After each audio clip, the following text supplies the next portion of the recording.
Happy family. আপনারা দেখছেন family problem solve. আজকে যে বিষয় চর্চা করব, ছেলে মেয়েকে মা বাবা ভীষণ ভালোবাসে। মা বাবা নিজেরা না খেয়ে ছেলে মেয়ের মুখে কিন্তু খাবার তুলে দেয়। তাদের যে সামান্য শরীর খারাপ হয়, রাতের পর রাত জেগে মা বাবা তার পাশে থাকে, যার যেন তার কোনো অসুবিধা না হয়, তার যেন কোনো কষ্ট না হয়। এই জিনিসগুলো যখন ছেলে মেয়ে বড় হয়, এই জিনিসগুলো কিন্তু তারা ভুলে যায় যে তার মা বাবা তার জন্য কতটা কষ্ট করেছে, কত পরিশ্রম করেছে, তাদের ছোট ছোট স্বপ্নগুলোকে পূরণ করেছে, তাদের চাহিদাগুলোকে পূরণ করেছে। এই জিনিসগুলো কিন্তু তারা ভুলে যাচ্ছে। তারা এই সময়তে কিছু মা বাবা ভুল করে, যখন ছেলে মেয়ে বড় হয়ে যায়, তাদের সম্পত্তি, তাদের বাড়ি, তাদের ব্যাংক ব্যালেন্স যাই থাকুক না কেন, সব কিন্তু ছেলেদের নামে কিন্তু লিখে দেয়, যে তারা তাদের মতন করে সেটেল হয়ে যাক, তাদের নিজেদের মতন করে তারা বাঁচতে শিখুক। এই জন্য কিন্তু প্রতিটা জায়গা কিন্তু তাদের নামে লিখে দেয়। এইটা কিন্তু ভীষণ ধরনের ভুল হয়ে যায় কিন্তু মা বাবার। এইটা সবসময় লক্ষ্য রাখতে হবে, সম্পত্তি কখনো কোনো ছেলে মেয়ের নামে কিন্তু লিখে দিলে হবে না।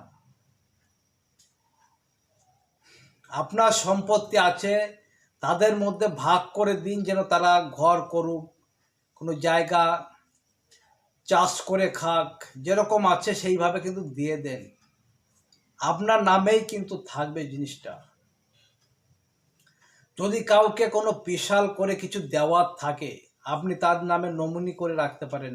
আপনি না থাকাকালীন সে সম্পত্তি কিন্তু আপনার সন্তানরাই পাবে বা সেই পাবে। এইভাবে কিন্তু নমিনি করে রাখতে পারেন।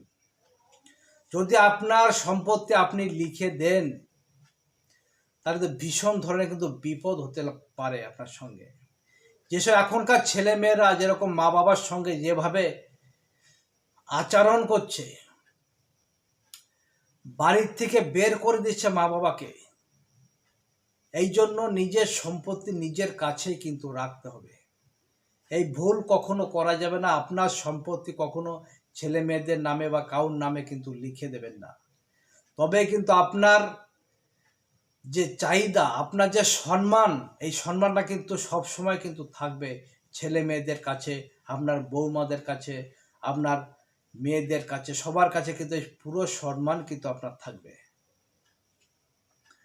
এখন সম্পত্তি অর্থর দিকে কিন্তু তাকিয়ে কিন্তু মানুষকে বিচার করা হয়। ছেলে মেয়েরাও কিন্তু তাই, আপনার রক্তের হয়তো ছেলে মেয়ে, কিন্তু তারাও কিন্তু বিচার করে আপনার সম্পত্তি এবং টাকা পয়সা দেখেই। যারা লিখে দিচ্ছে এইভাবে, ছেলে মেয়ের নামে যারা লিখে দিয়েছে, দেখবেন 2-4 বছর যাওয়ার পরে ছেলে মেয়ের রং কিন্তু আস্তে আস্তে পাল্টে যায়। মা বাবাকে একটা বোঝা মনে করে, তাদের একটা বাড়তি খরচা মনে করে, তাদের কিন্তু ধরে। তাদের যদি কোনো রোগ হয়, কোনো অসুখ হয়, টাকা পয়সার ব্যাপার চলে আসে, তারা কিন্তু একটা বাড়তি খরচা হিসেবে মনে করে। ওই জন্য কিন্তু তারা দেখতেও চায় না মা বাবাকে।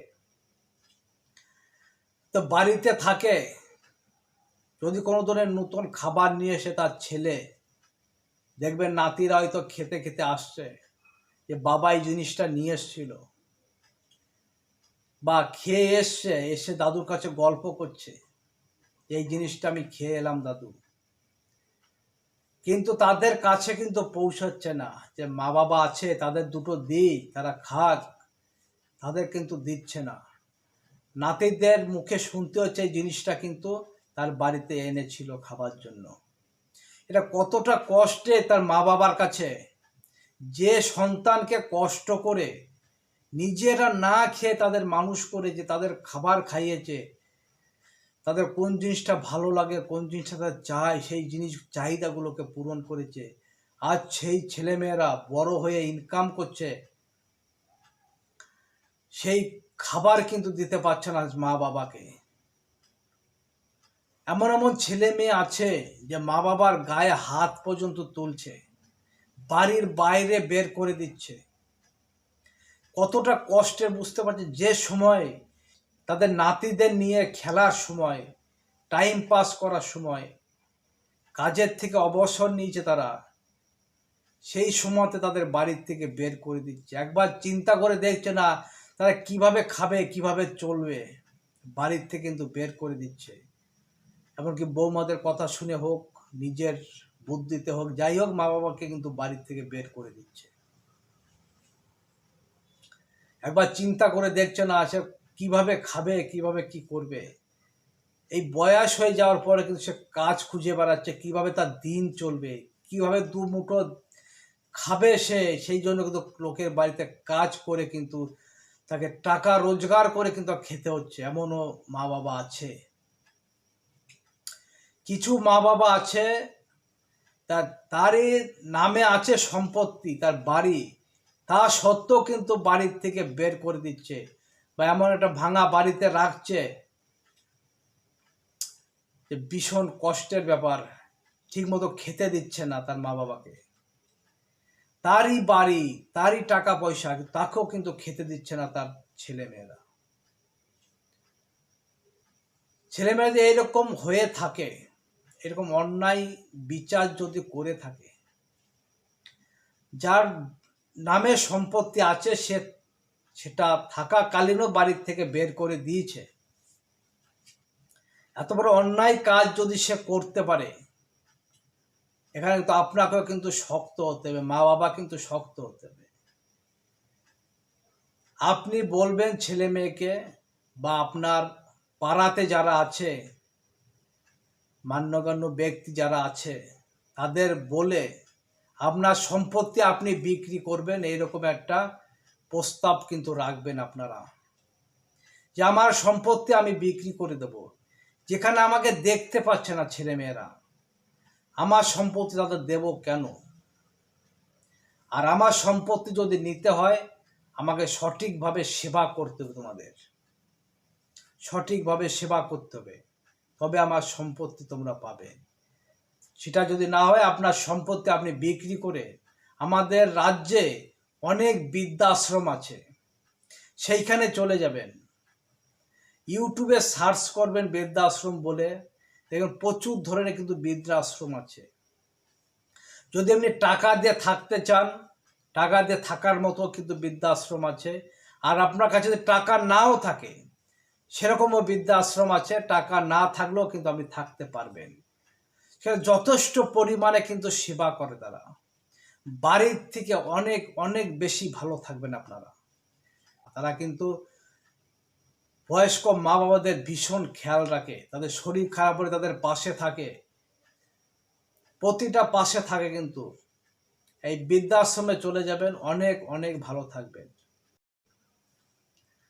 তাদের বৃদ্ধাশ্রমে যাবেন, অনেক ভালো থাকবে। আর যারা ভুল করতে যাচ্ছেন বা করার কথা ভাবছেন, এইরকম ধরনের ছেলে মেয়েদের কাছে সম্পত্তি লিখে দিয়ে এইরকম লাইনে একদম যাবেন না আপনারা। আপনার সম্পত্তি আপনার নামেই থাকবে, কখনোই ভুল করবেন না। ছেলে মেয়েদের নামে কিন্তু সম্পত্তি লিখে দেবেন না। আপনারা না থাকাকালীন কিন্তু অটোমেটিক কিন্তু তারা পেয়ে যাবে কিন্তু এই সম্পত্তি। আজ যারা মা বাবাকে দূরে সরিয়ে দিয়েছেন, তাদের সঙ্গে একটা কথাই বলবো, মা বাবা কিন্তু আপনাকে ভীষণ কষ্ট করে কিন্তু মানুষ করেছে, অনেক কষ্ট করে কিন্তু আপনাকে লেখাপড়া শিখিয়েছে। সেখানে কিন্তু কোনো স্বার্থ ছিল না, শুধু ভালোবাসাই ছিল। কিন্তু আপনারা যদি এইরকম মা বাবাকে দূরে সরে দিয়েছেন, যদি পারেন তো কাছে ডেকে নিন, তাদের সেবা করুন। আপনারও কিন্তু ছেলে মেয়ে আছে, সেদিকে লক্ষ্য রাখবেন। আপনি যেরকম ভালোবাসেন আপনার ছেলে মেয়েকে, আপনাকে কিন্তু আপনার মা বাবা এতটাই ভালোবেসেছে, তা সত্ত্বেও কিন্তু তাদের কিন্তু বাড়ির বাইরে বের করে দিয়েছেন। একটা কথা কিন্তু খেয়াল রাখবেন আপনারা, যদি আপনারা ভালো থাকতে চান, ভালো কিছু করতে চান, মা বাবাকে কাছে ডেকে নিয়ে আসুন, তাদের সেবা করুন, অন্যায় স্বীকার করুন, আর তাদের যথেষ্ট পরিমাণে সেবা করুন। ভিডিওটা এখানে শেষ করছি। যদি আপনাদের ভালো লেগে থাকে লাইক করবেন, যারা নতুন দেখছেন চ্যানেলটিকে যদি ভালো লেগে থাকে আপনাদের সাবস্ক্রাইব করে নেবেন। আমাদের প্রতিটা ভিডিও কিন্তু ফ্যামিলি রিলেটিভ হয়। ভালো থাকবেন। Happy family.